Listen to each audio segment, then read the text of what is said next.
my name is Eric, and I've been fortunate enough to work as a laboratory assistant through the iSTEAM Pathways program at the University of Alberta. The iSTEAM Pathways Environmental Education and Research Program for Indigenous undergraduate students is an experiential learning program that enables First Nations, Métis, and Inuit students to gain research experience in a variety of environmental fields, including science, environmental engineering, and as well as environmental law and policy. I am currently in my second year at NAIT studying conservation biology until I was recommended this program to gain additional experience through the summer months. Which brings us to today and the video you're currently watching, because I want to tell you a story about fish. Fish can be defined by 4 different characteristics. 1 is that they're aquatic, meaning they live in the water. 2 is that they're craniate, meaning that they have skulls. 3 is that they're gill-bearing, meaning their respiratory systems are suited to take oxygen from water instead of the air. And 4 is that they lack limbs with digits, meaning they don't have any fingers. But most importantly, they have a story to tell. We're very interested in comparative immunology. We're really interested in animal health, and in particular fish health. And over the years, we spent a lot of time trying to figure out how to make fish healthier. And this is one of the conversations that Eric and I have all the time, is how fish actually knew better. And it's a really nice convergence between Western science and traditional knowledge. Where we're at Pigeon Lake, which is our old fishing station for my people, the Nahuk, or Samson Cree Nation, Sikopa. It's important for us to understand the knowledge of what's happening in the lake, especially when we think of water as a relative. How do you heal a relative who's sick, or how do you ensure that they're protected, cared for, or advocated for?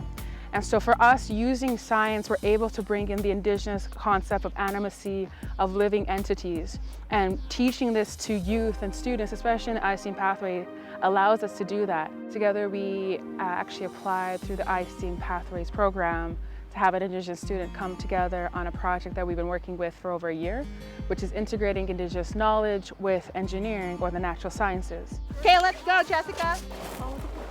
This is my second time having an iSTEAM Pathway student, and I'm very proud to have Jessica Morrison help us with our Land to Lab project. The goal of this project is to provide place-based learning for Indigenous youth, as well as lab-based training where they get to know their land and water within their own worldviews, and then go to the lab and understand the Western science behind water quality analysis.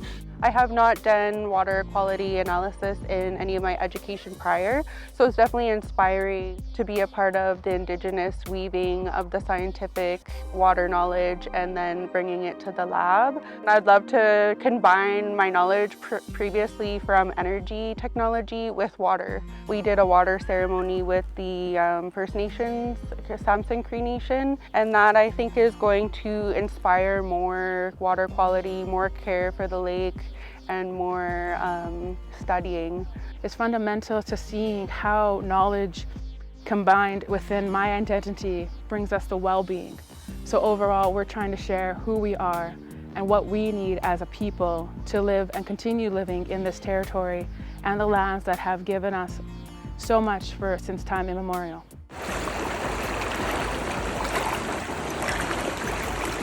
We're here today at Coal Valley Mine to do some water quality analysis and invertebrate sampling to look at community structure, and we partnered with the company Clearflow to work to improve coal mine water management.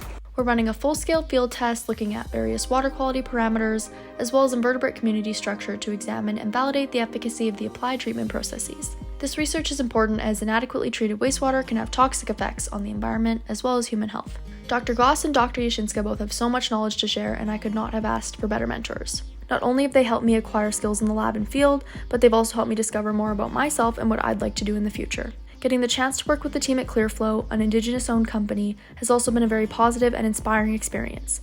I've gotten to witness innovation and problem solving, as well as research being applied to and intertwined with industry. Prior to this program, I had a very narrow view on what my future looked like. However, getting the chance to interact with so many students, professors, scientists, and professionals in their fields, all from different educational backgrounds, has really opened my eyes to a variety of career possibilities and paths I never knew existed. Throughout the summer, I've gained practical laboratory skills, fieldwork experience, as well as knowledge on a variety of topics, from wastewater management and best practices to fish physiology. The skills I've gained are transferable skills such as problem solving, communicating effectively, teamwork, leadership, and just so much more. I feel much more confident in myself and my abilities after the summer and more prepared for no matter what I decide to do next. It was a pleasure having Kaya as an intern this summer in the lab. Kaya was a fantastic student, diligent, hardworking, and had an exceptional ability to think out of the box and problem solve. The iSTEAM program has proved valuable not only to her, but to us as well. We're here actually on site in Lac La Biche, Alberta. What we really want to do here is on-site installations. We're planning to do several to try to correlate all of the data that we get from this fuel cell in this portable measurement so that we can understand what this is telling us about water quality. So the hard work of correlating that data together and understanding how this could be used. The whole thing is meant to be self-sustaining, portable, low power, and at the same time can give you real-time data. And in this case, a very unique system. It's using a bacterial fuel cell. The fuel cell is assembled in an assembly that Jordan Aliniak, student here, has learned to design and print and make such that you get a fuel cell, gets inhibited by bacteria, so you have bacteria within that fuel cell producing the actual fuel. When those bacteria are healthy in normal, healthy water, you get strong signals electrochemically from the fuel cell. However, anything that's toxic or damaging to those bacteria's health can cause a change in that signal. Jordan's been doing exceedingly well. He has accelerated this project really quickly. From starting, we didn't have any printing designs, we didn't have really great fuel cell assemblies yet, and so by learning to 3D print and do all of the mechanical design, that's led us to the point where now we're getting ready to deploy these systems in a couple spots. One you see here, and the other ones we're interested in is in Prince Edward Island in collaboration with Environment and Climate Change Canada, and so Jordan will be on site there to help. So we're just really excited to try and understand how we can create these kind of systems for really measuring water quality, as it's quite important to communities and the people who rely on it. These fuel cells will be able to give scientists real-time data of the water quality and help pinpoint certain problems, which will benefit many First Nation communities as well as other communities across the province or even potentially around the world. It's my second year participating in iSTEAM, and I find it's a really, really valuable program for students and supervisors. In other words, a student gets a great experience and gets to do a lot of really interesting things. And as a supervisor, I get to learn about First Nations, Métis, Inuit communities and understand their needs and understand better how to actually work together and create inclusive environments. iSTEAM really embodies everything a science environment should really actually be. So it's really become for me the model of how to actually engage in research with students in general. So the project is focused on understanding water quality in northern Alberta and in the Decho region of the Northwest Territories. This includes understanding impacts of climate change and increased presence of beavers on the landscape. Jasmine's been helping graduate students collect water samples, and she's also been given data from previous years to summarize water quality data across rivers in the regions to give a baseline of what the systems look like today, and that gives us a base for understanding water quality in the future. We're taking samples from rivers and beaver ponds to see the impacts climate change has on water quality. I've learned a lot about water quality, watersheds, and how that trickles down into Alberta's water, like Edmonton as well, and how it affects everything. I've learned a lot about the direct impacts of climate change on permafrost. As an undergrad, I haven't really seen much of, if you go into research, what you actually do. I actually got to see firsthand what goes into it, and I've got to talk to the grad students and see what paths they took and the work that they put in and what it's like, and I feel a lot more connected to what I'm learning about in my classes. Another thing I learned is wetlands don't have to be wet.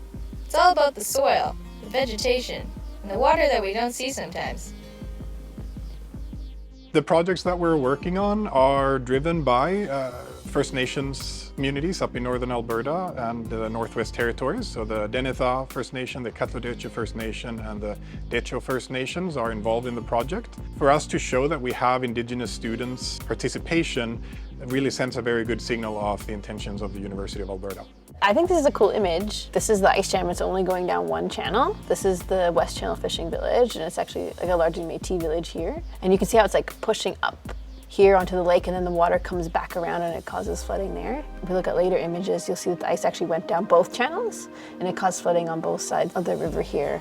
Going back and looking at all this huge amount of data, it's going to show us like how rare is this event? Is this event something that we should always be looking out for? Or is this a kind of a new regime as the climate changes? Are going to be more and more of these sort of late winter rain events that are going to cause more flooding in the north. So Alyssa's been delving into the world of river ice and ice jam flooding in the Northwest Territories. In particular, Alyssa's taking a look at all the historical data. This is gridded reanalysis climate data from 1960 to 2022.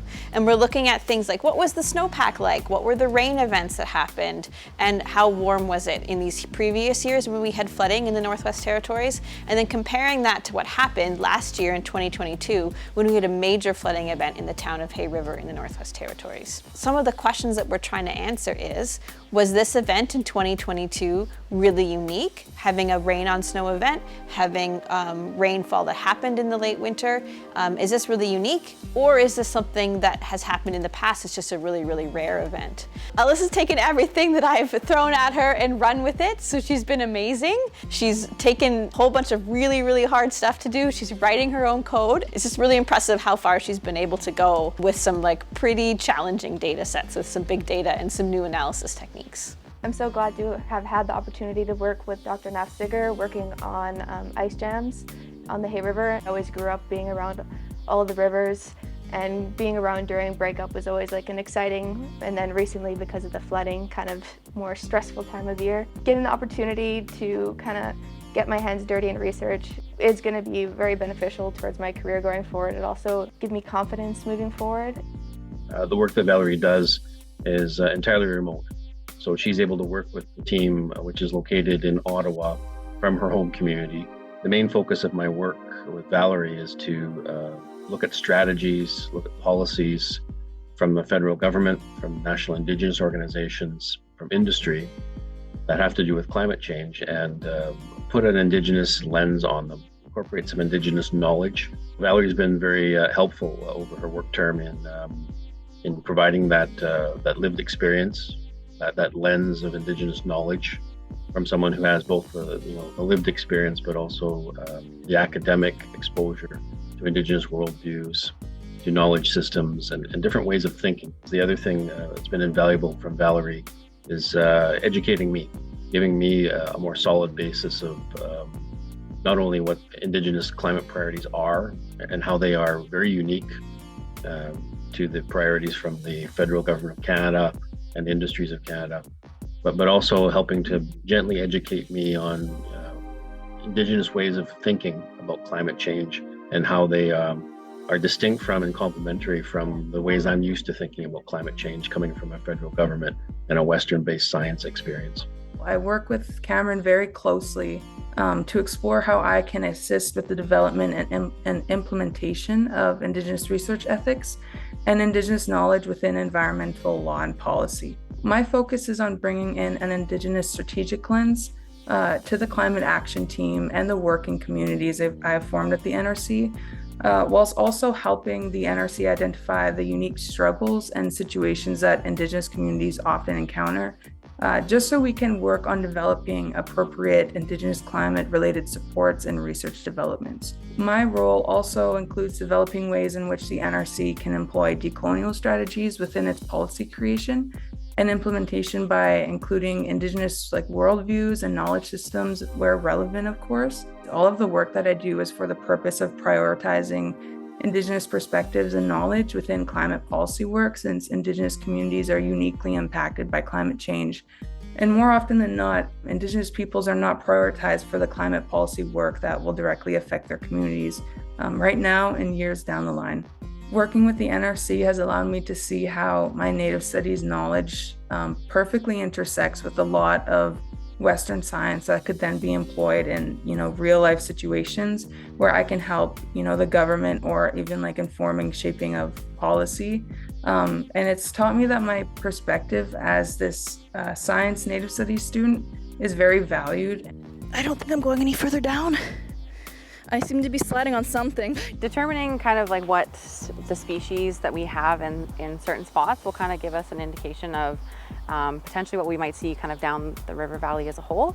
So we collect these samples just so we can take them back to the lab, and we'll take a look through and see what exact species we have at these sites. I'm just looking at the diversity of ore-batted mites along the river valley, as well as what is their abundance and their diversity both upstream and within and downstream of the river, to see if there's changes as we go through Edmonton. Honesty is also helping Jess, and her focus is on the ore-batted mites in Fort Saskatchewan. This is my third project, and they've all been pretty different, with my first year being a social science, and my second year, so last year, was in a fish lab, and then this year I'm working in a mite lab. It's just a massive learning opportunity, and I like what I learn, and I enjoy the work I'm doing. I'm in the Faculty of Education. I might become a teacher one day, but I really love science. My biology teacher in high school, he's actually done quite a bit in terms of like actual science stuff. So it's not that just that he learned the curriculum and he's teaching it now. He actually has done stuff with that curriculum, so he understands how it works on a deeper level and is able to better teach it to the students. And that's what I hope to do with my students one day. So really a big reason for us to study mountain pine beetle in Alberta is to look at the way they are affecting our forests as they move eastward through Canada. So we're going to check our first trap here and collect any samples we get and bring them back to the lab. Once we have them back in the lab, we can assess them for their body condition. We will measure their body size, we'll extract their fat, and we'll determine if they're male or female. This is my second year in iSteam, and the reason I came back was just last year was such an amazing experience, and engaging with community and also just learning so much knowledge. There's a lot to be said with interdisciplinary studies, and I think that's super important. So I've had a chance to work in forestry, and then this year in entomology with Leanne. I think I've been around so many passionate people, and it's been really great to be a part of and to be able to grow with them as well. I do want to work with sustainability. And a lot of the research that I've done and a lot of like my schooling has been focused on sustainability, and I feel much more hopeful about my future and slightly less lost. Have Acacia bring some of her knowledge that not only did she have prior, but also that she gained this summer as well. I think that's been really touching to see her be able to explore, but also really touching for our lab to be able to incorporate as well. From that experience, that it doesn't only change my perspective and the way I do my work in the future, but also moves up in the ranks of our lab and affects the higher ups as well, and really changes the way that we think about how we do research, especially in the field in Alberta, on land that is not ours. So now we have our 2 vials from the traps, and then we'll bring these back to the lab and sort out the mountain pine beetles and measure them, extract their fat, take their wings off, kind of compare the wings in symmetry, and that's kind of like what our project is based upon. For the past May and June, I have been working at a soil and plant relations lab at U of A. We've been researching this through putting different compost blend treatments on wheat fields in Westlock and Breton in Alberta. I'm in Breton right now. And we've also taken readings from greenhouse gas chambers, fractionation and oxidation tests on soil samples. The goal is to contribute to the data pool on regenerative agriculture, specifically comparing how regenerative agriculture practices differ from conventional practices in regards to how they influence soil health. I'm really grateful that this program has offered me the opportunity to work in a lab that I feel is doing very important work for a more sustainable future for everybody. Okay, there, what are we looking at here? So this is our phylogenetic tree, most metagenomes that are collected thus far, with including Alaska, Fairbanks, Nunavut, Sweden, and Alberta. Pretty much each color kind of notes a different grouping. So if we were to do now bottom down there with the reds, we have a bunch of alpha proteobacteria.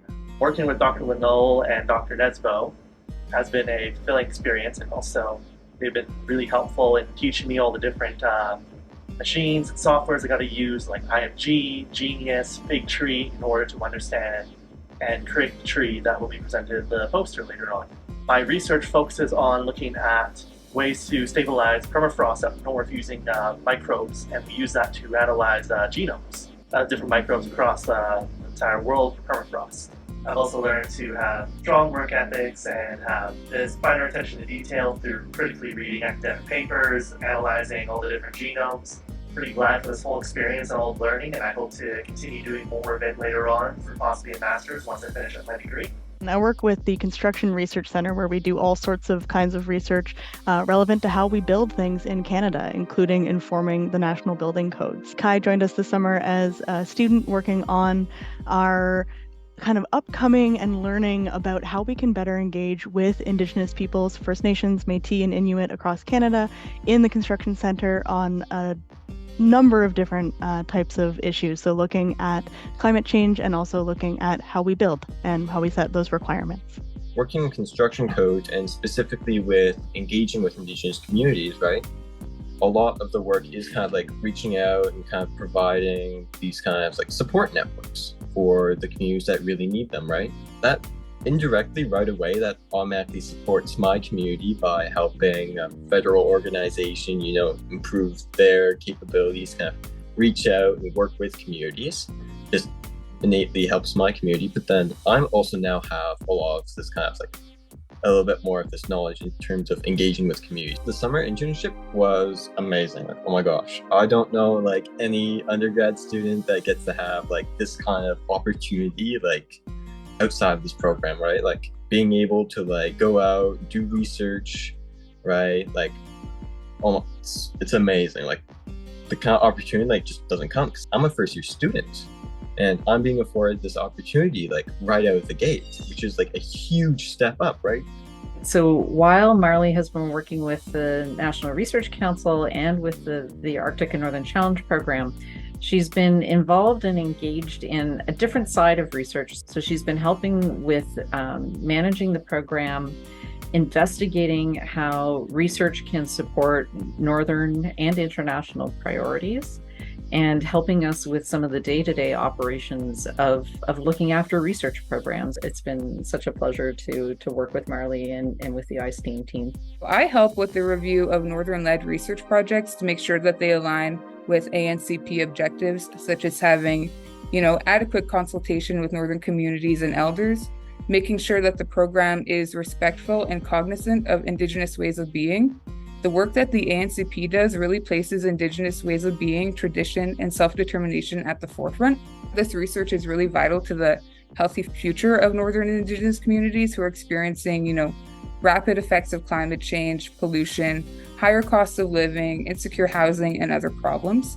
I've really learned how to be, traditionally conscious, environmentally conscious, and respectful of all of the knowledge systems and ways of being that Indigenous communities have, while also maintaining research objectives that align with Western science.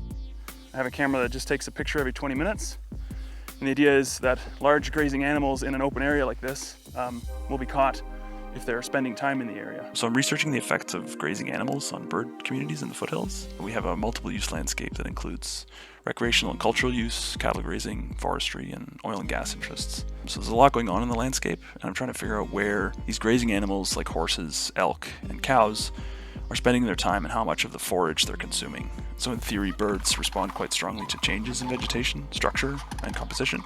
And so if there's areas that are being utilized more heavily than others by grazing animals, we may be able to measure the effect through bird communities. The research is important in the context of a multiple use landscape and making sure that we all use the land in a sustainable way so that it can be enjoyed by future generations. The particular focus on grazing animals is important in the context of rangeland management, of course, but also in the context of wildfire. So this landscape is so busy that we don't really tolerate any fire on it. We put it out because we don't want people to get hurt and we don't want to burn the trees, which are economically important. And so as a result, the open areas don't really burn either.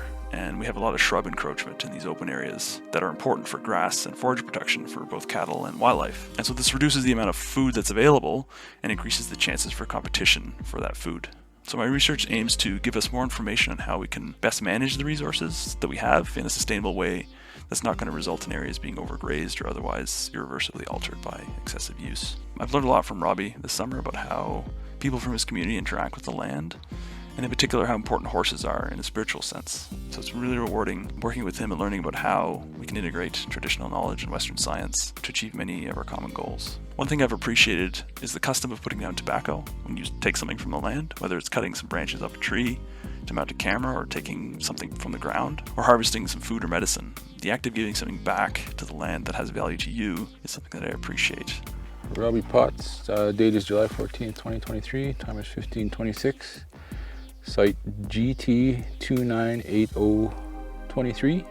My research activities consisted of technical tech work with equipment geared for environmental monitoring. Also, the kinds of monitoring this field of study focused on were acoustic and camera capture of bird and big game species such as ungulates and feral horses. I learned a lot of technical and academic scientific field knowledge during my internship. Being able to help and plan and prepare and participate in such big field activities for this project was a challenging learning experience.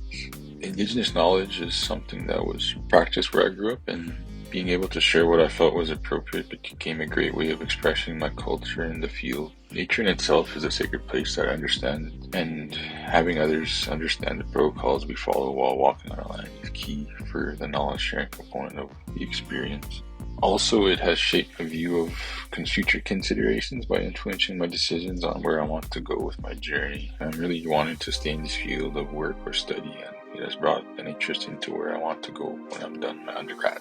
The mountains are a pretty sacred place for us, so I think being out here in that environment itself is a privilege for me. So to be able to do my academic and career work out here too is also, it complements it very well. Eastern spruce budworm has 4 life stages: the egg, larvae, pupae, and adult. We're able to tell the eastern spruce budworm pupae from male to female because the female has 3 rings and is larger and greenish in appearance, and the male is smaller, has 4 bands, and is darker in appearance. In 2019, 9.6 million hectares of forest in Quebec underwent defoliation, and due to anthropogenic-induced global warming, eastern spruce budworm has moved to Western Canada. I'm studying the effects of elevated CO2 on eastern spruce budworm reproduction rate in biology. So I came back a second year because I know Nadir was going to give me the opportunity to conduct my own research. This is her project and this is her product, and she's leading design this experiment, justified why this is important, and so far we have really interesting results, very promising, and hopefully we're going to carry on after Shelby's completing her task with us. Thanks to the iSteam program and Dr. Erbelgen's supervision, I will be doing graduate studies. I've learned how to operationalize information that I've learned in my undergraduate degree, and I can use that towards future graduate studies. Yeah, in my opinion, Shelby has a really great promise to be a great scientist down the road. We really need individuals from indigenous communities because they are less represented in the science, and this really help us to train some next generation of scientists that capable of conducting research and focusing on some important issues that we have that our forests currently face. And Shelby is going to be the workforce and the brain down the road for dealing with forest health issues in the future because of the changing climate. The most exciting part of my internship is collecting data and then using the skills I've learned in my undergraduate degree in statistics and applying them. Just seeing an undergraduate students carrying on a research project, independent research project from beginning to end. Beginning means really designing the experiment, and the middle is executing the experiment. At the end is she's gonna write a report and eventually a scientific paper that will be really important for us, for scientific community, and the most important for Shelby. Yeah. She really order the insects, prepare the media, and then she's carrying on the experiment and she's collecting the data, and eventually she's gonna put together, she start even analyzing right now, she showed me some results. Again, these are important steps for any independent research in scientific fields. Again, I would like to emphasize the importance of indigenous community, indigenous people in scientific field. Again, they are less represented. We really need to build a large populations of indigenous in science. That will really help us to putting together, indigenous knowledge and the Western sciences per se, and then we will get a better understanding how the nature operates, how the climate change affects all the organisms and the plants. And I would like to thank the university and Dr. Erbelgen for continuously supporting my experience and educational development. And so we've reached the conclusion of today's video. I hope you thoroughly enjoyed and are more interested in fish and have a better understanding now than when you went into it. So thanks again. See ya.